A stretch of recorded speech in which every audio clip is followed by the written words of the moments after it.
You don't talk to middle schoolers about impeachment. I try not to because it can get into hairy conversations For real. that could lead to angry emails. It's true. It's true. Also, I'm not sure what's going on. I'm on my husband's computer and I don't know why half of like the screen is blacked out. Well, it's fine because we're just audio. Oh, perfect. So Okay. even though we can see each other when we record, Yeah. it's really just audio. Okay. Okay, good. And another thing, Oh, don't you're, forget, it's you hear me. I'm the producer. We don't need being recorded or anything. You hear me totally. Once you start talking, obviously. did you hear him? I cannot hear him very well. No. Okay. So he's the little square up there. Yes. He's just lingering. He won't talk to us during the Okay. podcast. He just Okay. listens in, and then after we say we're done, he'll tell us if we need to re-record or what I did wrong, right? Okay. Or what Trista did. I'm still learning how to do this. No, you're fine. Okay, so we'll go ahead and get started. Okay, perfect. We're recording. So I'll Okay. introduce you first. He'll do Okay. a full introduction. So if you have a bio you want to send me, he Oh, can okay. incorporate I can do that. But that.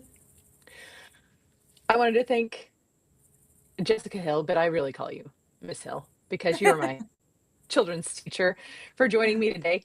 I wanted to have you on to talk about civics because I've been with adults lately that have acknowledged that seventh grade civics lessons were a long time ago.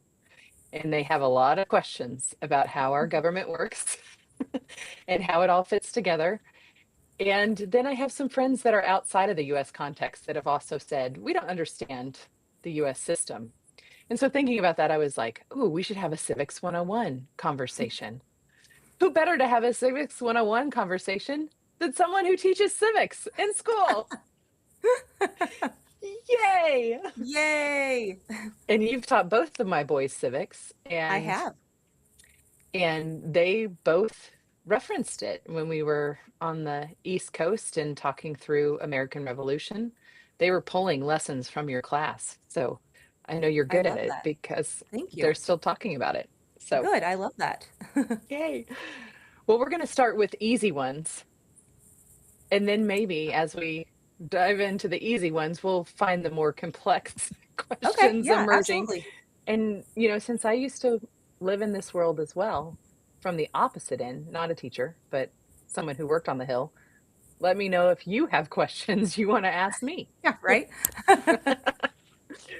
So we have three branches of government in the United States. We kind of forget that in modern times, but we Hmm. have, the executive branch, we have the legislative branch, and the judicial branch. So can you give a brief overview of those three branches and how they interact with each other, or I should say, how they should interact with one How they another? should interact. There we go. Um, so we do have the three branches of government. The executive branch we typically think of as the president, but it's the president and anybody who directly works with him or her. So it's going to be cabinet members as well.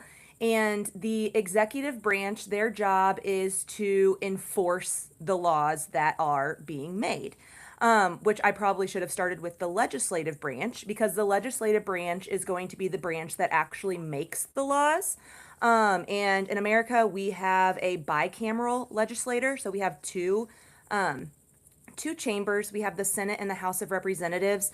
The Our founding fathers were actually very they wanted to make sure that that was the case because you wanted your small states and your large states to have fair and equal representation because Hmm. fair and equal aren't the same, right? Right. But they wanted all the voices to be heard, and so they came up with this bicameral legislator. And the job of our Senate and our House of Representatives is to make the laws, which is quite the lengthy process. And then you have your judicial branch, and that's your judges, your court systems, and their job is to interpret the laws. So you will hear, I mean, pretty frequently, this federal judge said this thing cannot happen. The Supreme Court upheld this. And it's because those judges are looking at cases should be looking at the Constitution and deciding if the laws and the things that are happening are in line with our Constitution and can legally be taking place. There's so much there that we could unpack. I And know. and maybe as we move through this, we can, because we're going to jump into more of those specific areas as we kind of talk about these branches and how they, in a perfect world, would interact. In a perfect world. So we know that the Supreme Court is a lifetime appointment Hmm. as of right now. And we know that the president is elected every 4 years, but the House and Senate are kind of different, right? They have different election cycles from one another generally, with 2 years on the House side and 6 years on the Senate. But could we talk a little bit more about what are the differences between what we sometimes call the lower house and the upper house? Yeah, What are absolutely. those differences and how do we understand those differences to work and function? Yeah, for honestly, um, when I talk to so we teach civics in eighth grade in our district, and when I talk to my eighth graders about it, I always tell them, that the three branches of government are supposed to be three equal branches. You have the checks and balances on each other, but I always tell them that my personal opinion is that the legislative branch has the most power if they Mhm. chose to work together to utilize that. Um, you do have the upper house, which is going to be the Senate, and then the lower house, which is the House of Representatives. And like you said, Trista, the House they only have 2-year terms, which I also tell my students, I'm like, I don't know how you get anything done in 2 years because you're That's right. campaigning also, like the whole time that you're in office. Presidents have said, they spend the first 2 years of their time in office trying to get stuff done, and then the second 2 years campaigning for reelection if they're in their Mhm. first term. So I've always wondered how members of the House are able to get anything done. But there are more members to the House of Representatives. There's actually 435 voting members, and it's based on a state's population.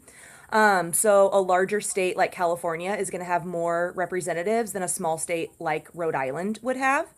But every single state has two senators. So we have 100 senators in our country, and that's where we're coming from. Like the equal, we want to be equal, but then the House of Representatives is, but we want to be fair.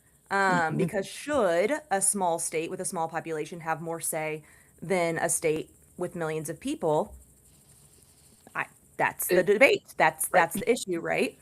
So Trista, like you were saying, their cycles are not always in unison. So with the House of Representatives, it's every 2 years. So we have the possibility of completely unseating every member of the House of Representatives every 2 years, Mhm. if the voters vote in that way. But for the senators, it's every 6 years and it's on an alternating cycle. I'm not 100% familiar with that cycle, but they are not all 100 up for reelection at the exact same time. Right. Yeah. Well, and that was the thing as a former staffer, when your member of Congress is up for election, you know that your job is in jeopardy, right? Because you know that you're dependent on their position holding or not. And so when we were just there with an immersion group of 12 students from Phillips, we were talking with an office that knows that they're going to be out of their jobs when that session ends. And so we talked a little bit about what that looks like and how they move offices and pick offices. It's all the things that we probably don't talk about a lot, but it's kind of fascinating. It is. And it has to be a weird feeling, to know my position is going to be terminated come January. And so I have to start looking for something else while I'm also working still on the Hill. There are also some differences that we talk about with the House and Senate because, like, for example, we just watched the confirmation hearings take place in the Senate recently. Mhm. And in fact, Senator Whitehouse was a guest on the podcast, and he's on the Judiciary Committee that oversaw a lot of those confirmation hearings, which is specifically a Senate responsibility. They have to Mhm. confirm those cabinet members that relate then to the executive branch. And so that's Yes. another oversight. that the Senate has.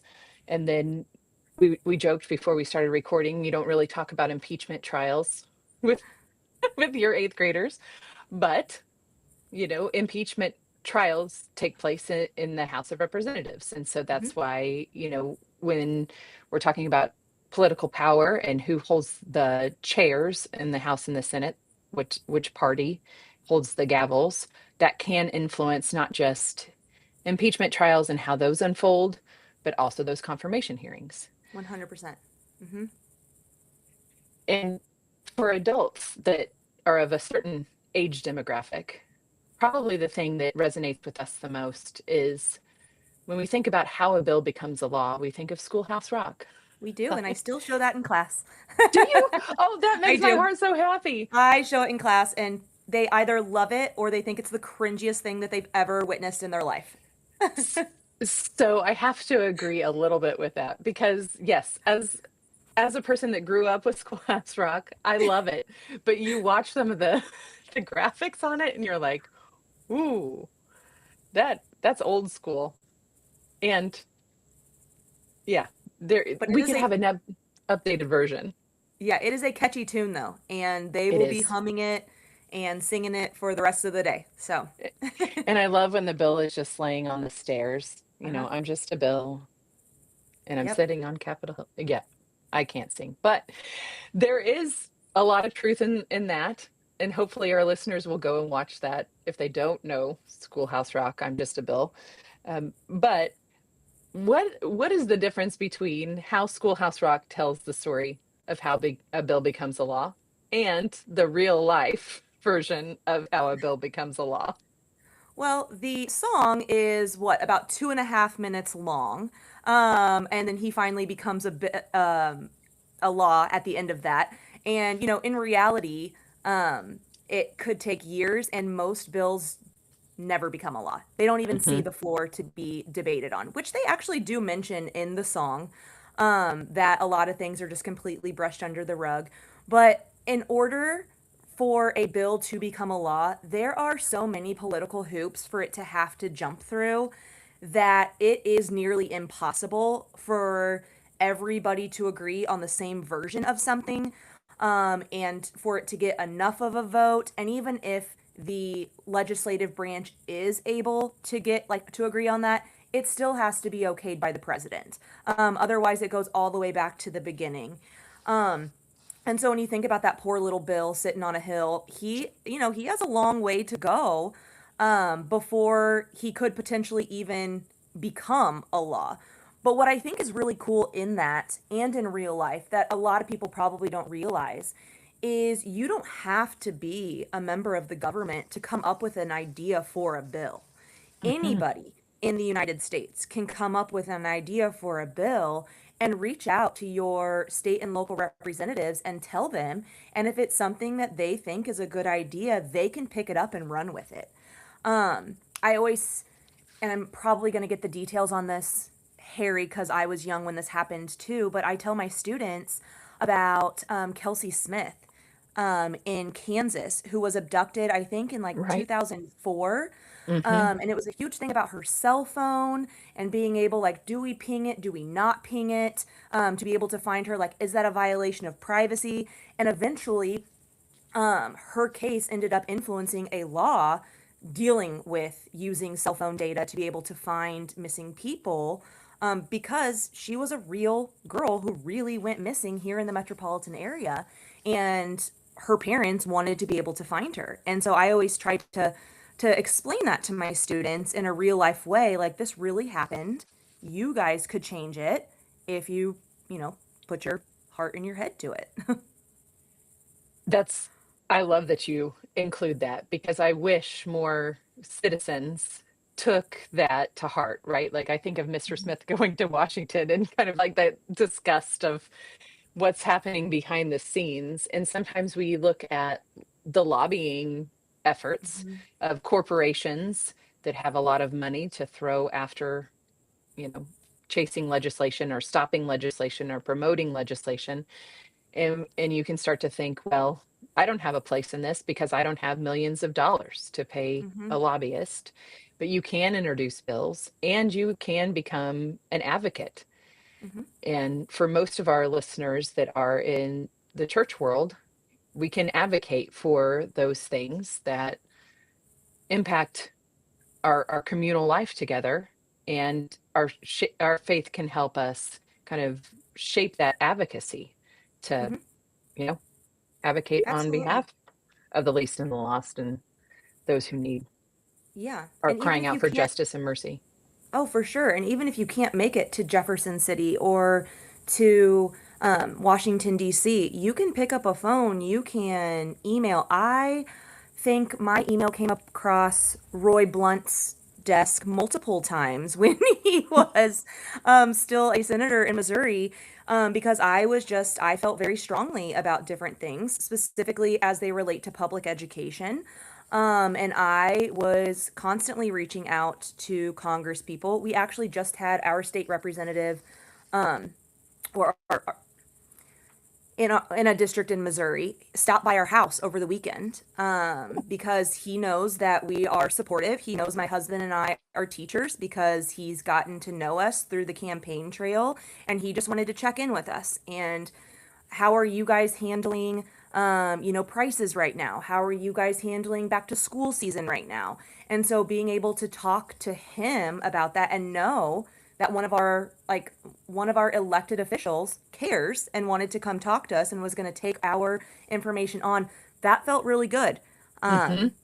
But it took our legwork to get involved, and to get active in our community to be able to have that relationship with him. And what a beautiful story of how Hmm. that relationship, though, can influence others' lives, right? Yes, yes. Those who are struggling to purchase school supplies Hmm. or groceries. And hearing about that directly from you is powerful. And I always try to encourage people to reach out to their elected official. A lot of people are hesitant to do that, I think, because they look at lobbyists and they think, I can't do that well. But it is just telling your story. It is just sharing why that issue is important to you. And sometimes I was just with some friends that still work on the Hill, and they were saying that right now their phones have been ringing so much that they can't answer every call. And a lot of their calls are going to voicemail. Hmm. And so they were like, remind people, leave a message. And when you leave a message, leave your name and your address and especially your zip code so that they know you're from their district. Hmm. And and I said that's a good reminder. Like, because sometimes we can become discouraged if there's not another person on the other end of the line. Hmm. But even leaving a message or sending that email that tells the story of why that you're paying attention, you're watching that legislation and why you care for it is an important part of the process. So, Oh, absolutely. And even if you get a canned response, which I got many a times from Senator Blunt, um, at least I know it made it somewhere. And a staffer is probably reading it. mhm. Um, and I would say to reach out because I can be very passionate. I'm sure your sons can, testify to that. But I always try to be kind and respectful and come from a place of this is how it's impacting me and this is why I care. Because what is the saying? You catch more flies with honey than vinegar. Mhm. Is that what it is? It's so easy to be cruel and I disagree with this and name call and be rude. But that doesn't do anything. It might have felt good to get it off of your chest in the moment, but that's not how we make real change in this country. That's not how we really get our voices and our stories across. We need to, come at it for the place of I need you to understand my side, Mhm. and how this is impacting me. And putting faces and names to stories and experiences, I think, is the best way to reach out to our representatives and hope for a change, make a change. Yeah, absolutely. And in fact, those canned responses are called form letters, which is a thing that every office does. But as they're sending out those form letters, they are paying attention to those stories and even even just looking at the tally of how many people have contacted them about this issue so that they know in the district, we have this many people that support this bill or this many people that are against this bill. And so sometimes those tallies are very important if the member of Congress is kind of on the fence as to how they're voting. And so not being afraid and remembering that the person, if you do call in, is probably either an intern that's working on the Hill for volunteer hours to build their resume, or is a staffer that's not paid all that much because those entry level staff positions. So yes, please be kind, even as you're sharing your passion, because it won't be the member of Congress that you get to talk to It won't. if you're just calling in. Yeah. But hopefully people get to go in person. Mhm. Not to share too much of your story, but your family has a powerful story of how not just education but other issues that are impacting our world today Mhm. really do. It's real families on the other ends of those It is. policies. Mhm. And sitting, if someone has the means to get to Washington or is a part of an organization that is asking for volunteers to go and visit, I always encourage people to do that, because that is the chance often to sit face to face with a member of Congress and share that story. Mhm. So, Absolutely. and so we've got lobbyists that are involved with how a bill becomes the law. We've got advocates that are a part of how a bill becomes the law. We have staffers that influence their member of Congress, because a member of Congress cannot know every piece of legislation No. that's Mm-mm. introduced. So usually it's a staffer that's tracking that from start to finish. We also have the ability to track that through congress.gov. You can look up legislation, you can look up your member of Congress to make those contacts. And it also helps to see where in the process the bill might fall. So if it's passed the House and it's passed the Senate Mhm. and it's gone to the Joint Committee, which is a committee that is made up of House members and Senate members that talk about any differences that the bills have on the either side, kind of reconcile those differences to then pass it along to the president. Like you said, they have the opportunity to veto or to sign, or, we've had an incident lately, or just a few weeks ago, where the time ran out. The president, Pocket veto. Mhm. yeah, he no longer, he neither signed nor Mhm. vetoed the bill, so it became a law just because the time clock ran out. And then, because we talk about the president's role, we don't talk about the executive branch often making laws, but we've seen a lot of executive orders recently. Mhm. Do you talk to your students about that and how that kind of is a different process? Sometimes only if it really comes up in conversation. Because when I'm talking about, so my eighth grade curriculum is I go up to the Civil War, and yes, I talk about the Uh-huh. Constitution. But I talked about executive orders more when I previously taught high school, and I taught American history from Reconstruction through modern times. Mm-hmm. And of course, then you talk about Franklin Delano Roosevelt, who passed dozens of executive orders during his time during in office. Elected to 4 terms, which everyone's always like, that's against Wait. the law. I'm like, now it's against the law. It wasn't But at that then, point. Yep. And he was, bringing our country out of World War II and out of the Great Depression. And so he did pass a lot of executive orders.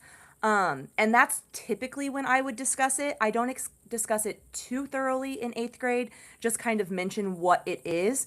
Because again, I feel like you can get lost in the weeds a oh, little yes, bit as a 13 and 14-year-old trying to understand an executive order, if that makes sense. absolutely. I think adults can get lost in the weeds too, Oh right? yeah. Like, Yes. and so sometimes it's important to remember that those executive orders will stand, right? And Hmm. sometimes those executive orders are challenged, but in the same way that any other law is challenged and taken Yes. to court, and it can be overturned if it's Yes. deemed unconstitutional, which I think is Yep, always. absolutely. And it's something if people don't understand what it is, it's a directive from the president. And it doesn't have to go through all the hoops that a bill does to become a law. But it can't, how do I want to say this? It there are some stipulations, there are Right. some roadblocks in the way. So it is not an all-encompassing, magic wand for the president to do whatever they want to. Because again, our founding fathers, we didn't want a king. We wanted Right. a president. We wanted a balanced government. And if we gave a president the ability to pass executive orders like he was a king, what's the point of this Right. new Hmm. republic? And so he's not supposed, I say supposed because sometimes we see things and then they get challenged, right? Um, he's not supposed to be able to appropriate certain money for different things. He can't say, like, we're going to take this money now all of a sudden and send it there. That would be challenged. That is something that is not supposed to be happening. Um, he can't necessarily bypass Congress to pass legislation that maybe he wanted to get passed and the bills did not pass the House and the Senate. So he can't use it as a total, he or she cannot use it as a Right. total One day. bypass. One day. My 7-year-old daughter the other day was like, "Mommy, do you think we'll ever have a female president?" And she's like, "Why do only boys run for president?" Mm, And I was like, "Okay, how do I have this conversation with a 7-year-old 7-year-old. Uh-huh. who's curious, but I don't want to break her spirit, but I also Right. want to be realistic." And I told her that we've had women who have run for president very recently. Uh-huh. And, they just, more people voted for the man. And she's like, "I don't think there will be a female president while I'm alive." And I was like, "Baby, you have a long Oh, life to live. So yes. let's stay optimistic. We just Absolutely. stay Well, optimistic."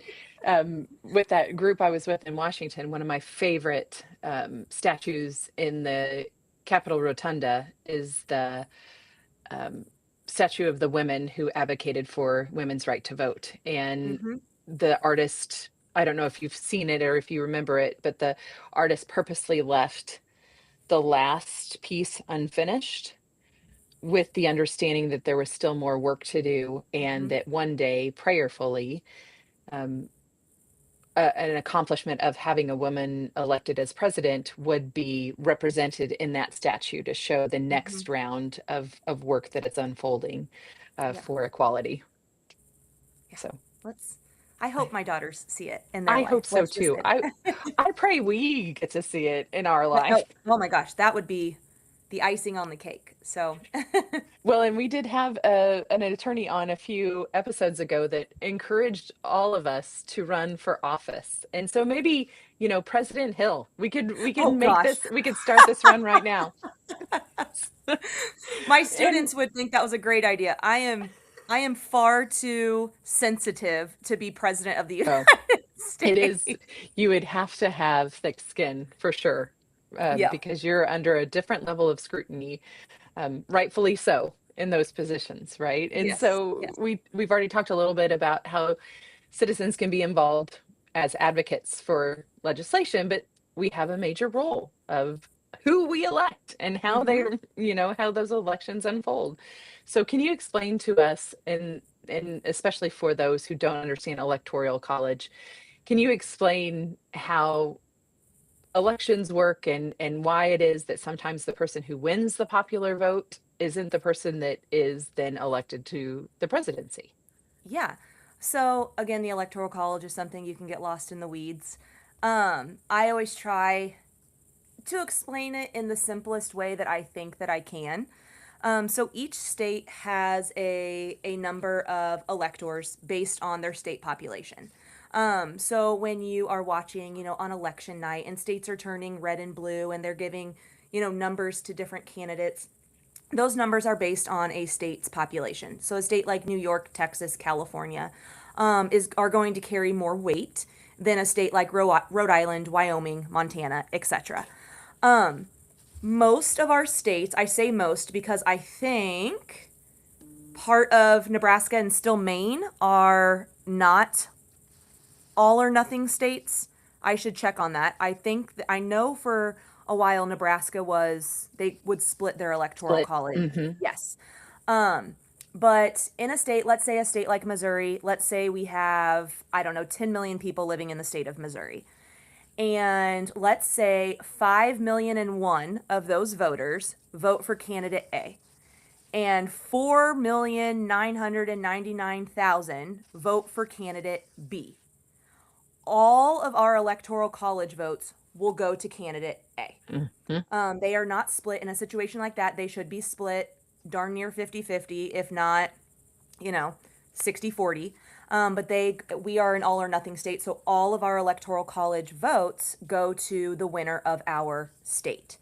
So Mhm. when you have a close election where you have multiple states like that, you can get a situation where a candidate actually has more individual people who vote for them, but because the states are all or nothing, the electoral college swings in the favor of the other candidate. There have been, I think, 5 or 6 elections in our history. And Um, right. yeah, and I think 3 just in my lifetime, In which recent is memory. Mhm. yes, yes.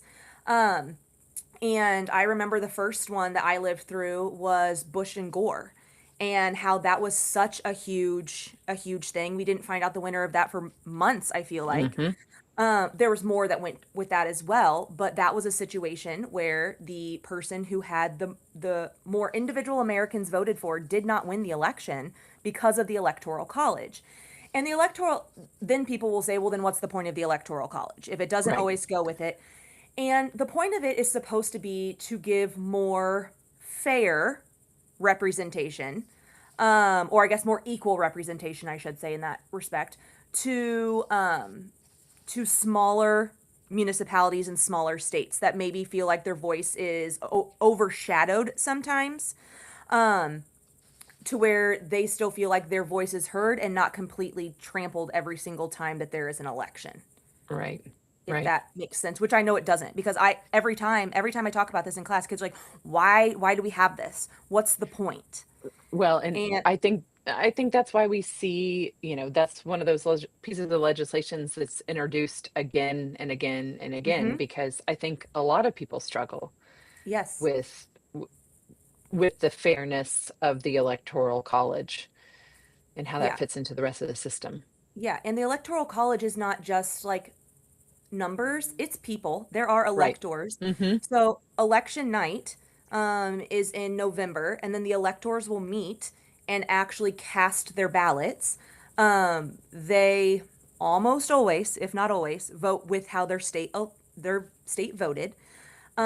But in recent elections, there have been candidates who have urged electors to vote differently, because they felt that there were um, discrepancies with voting, or there was fraudulent voting that took place, and trying to encourage electors to vote differently. But almost always the electors will vote for how their state voted in the election.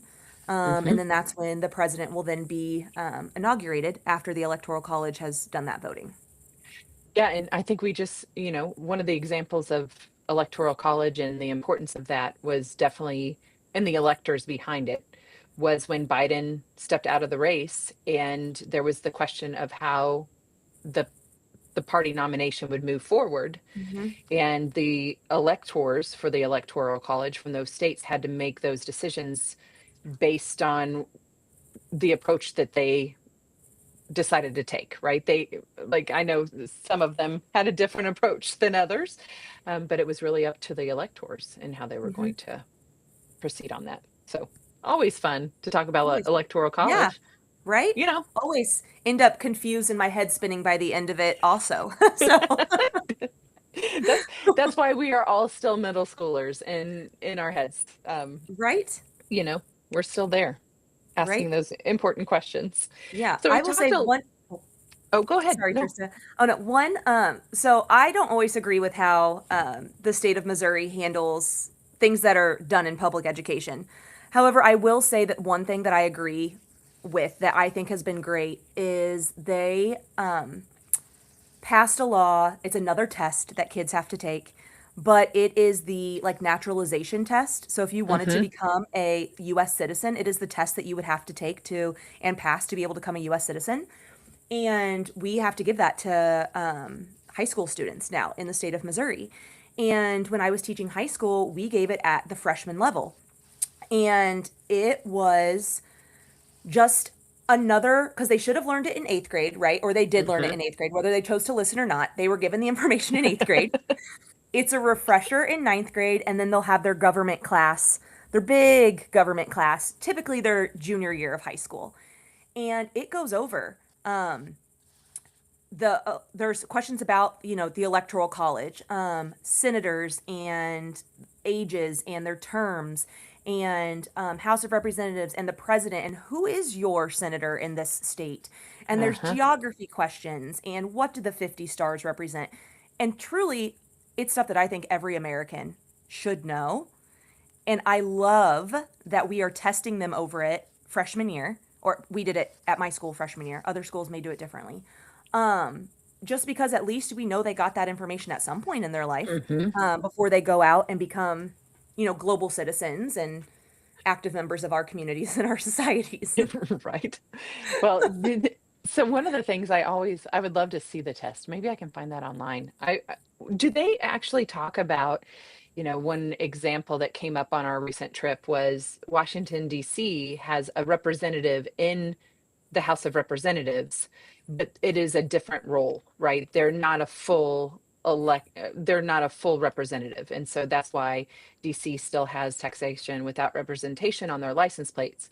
And that's true of some other areas of as well. I wondered if that was on the test. Did they ever talk about that? I Of don't think it does. Mm-mm. Because okay. that's not something that I cover in eighth grade either. That's probably something that is covered in the more in-depth government class. Uh-huh. Because we're really just skimming the surface in eighth grade, introducing them to well, they have already been introduced to the three branches of government, right? But diving in a little bit more, talking about the Constitution. We build the Constitution in eighth grade, talk about its Hey, importance and why different parts of the Constitution are there. And then in 11th grade, in our district, they will dive much deeper and get into the nitty gritty. so that might be a fun future episode is to talk about what's actually in the Constitution and what's actually in the Bill of Yeah. Rights versus Yes. what we think Yes. is there. Truly, Um, what it means and why it's there, because a lot of and people why. are like, no quartering, what does that even mean? Well, that was a very big deal when the Right. Constitution was written. Yes, absolutely. We just talked about that with our American Revolution Yes. Yes. conversation.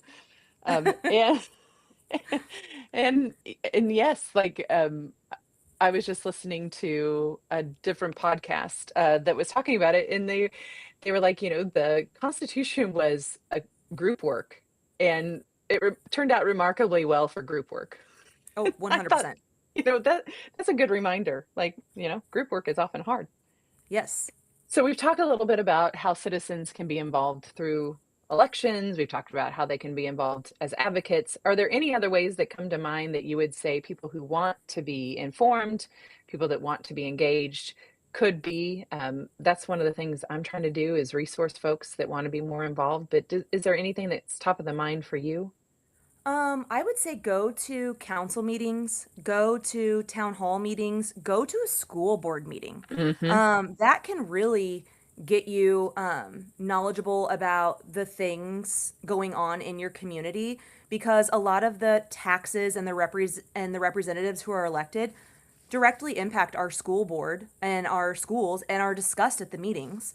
For me, I have joined different groups on social media with like-minded community members who are pushing information that may not be super easy for people to find, or if you don't have time to go through and do all of the research, here are resources for you to do some light reading to be able to inform yourself before you get out and vote. I have leaned very heavily on those groups, and I'll actually say I have a lot of people who reach out to me personally now and are like, "Hey, how do Oh, you feel about this situation?" uh-huh. Um, and I'm very flattered when people reach out to me about how I feel about a situation, because I'm just a teacher. I'm Don't just a say mom. just. I'm just a mom and a teacher. But I'm very flattered, and I love to share my feelings and my knowledge about different policies and things. But for me and probably the millennial generation, social media has been big on Hmm. helping us kind of rally the troops, if you will. um, and find like-minded people, because it can feel isolating one way or the other. If you Yeah. are a red dot in a blue wave or a blue dot in a red wave, it can feel isolating until you find people who have similar interests to you. Hmm. Even if it's not a Democrat or Republican thing, it's this is something that I hold in my heart and I want to find somebody else who does as well. And how can I change that in my community? Social media has been huge for me. So That's a good reminder. And I will be honest that I'm one that always reaches out to teachers when it has anything to do with school board. Who have you heard would be good to serve on school board? Or what have you heard? Do I want to vote for this tax levy that they're yes, asking me to vote for? yep. Because you all do know so much about what the schools need and what the community needs. And we haven't even Mhm. had time to talk about like the Department of Education and how those cabinet level positions really do impact local Mhm. communities. But, it's not always from the top down. It's often those school boards and moving up. So we have It to is. pay attention to both. It is. Yep. Well, I thank you for making time for this conversation. And I always end with the same question with all of my guests. Um, what is giving you hope right now, especially knowing that you're getting ready to go back to school? What's giving you hope? Oh gosh, what's giving me hope right now? Um, I will say, when I get back into the classroom, having these conversations with these young people gives me hope for the future. Mm, Um, it's very hard to get stuck in the doom and gloom and what has our world become and why are people so hateful and all of the darkness. But there is light in this younger generation and they care so deeply. They want to know more. They want to do good. Now, not everybody, because not everybody is at anything, right? But when I have these conversations, especially with my eighth graders who are, on the cusp of adulthood, and they're asking the hard questions and they're hmm. connecting the dots that I'm not connecting for them, I'm just giving them the information, it gives me hope. And I am hopeful that I will see some of them on a ballot in the future, or see some of them doing the grasswork movement in our community. Hmm. And it really is, it's a light to see that. That's wonderful. And, I've thanked you privately several times over, but thank you for being someone who inspires the students that you influence, because not only do I see it in my own sons, but even in their friend groups and the conversations that they have, they are listening, they are learning, they are paying Hmm. attention. And that's partially because you're a passionate and inspiring teacher that helps to shape them. So thank you. You give me hope, Thank doing you. that every day. I always joke, I teach adults, which is easy peasy.